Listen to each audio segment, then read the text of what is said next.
आपल्या महाराष्ट्रातल्या आपल्यातल्या कर्मचाऱ्यांनी जे मातंग म्हणून जे मिळवतात किंवा ज्यांनी या मातंग असण्याचं जे कास्ट सर्टिफिकेट नोकरी घेताना वापरले, त्या लोकांनी या सामाजिक चळवळीकडे दुर्लक्ष केल्यामुळं मातंगाची प्रचंड मोठ्या पद्धतीनं वातावरण झालेली. या चळवळीला बळच मिळालं नाहीये.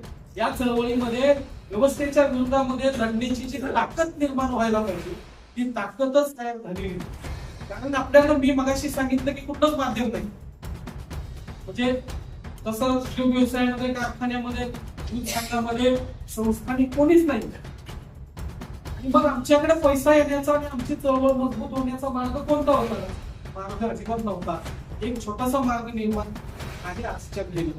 म्हणजे झाला असता तो कर्मचाऱ्यांच्या त्या पगाराचा काहीसा भाग जर कर्मचाऱ्यांनी या चळवळीला जर योग्य पद्धतीने लावला असता, निश्चितच मला असं वाटतं की बौद्ध समाजाची एवढी आपली ताकदीची चळवळ उभा राहील.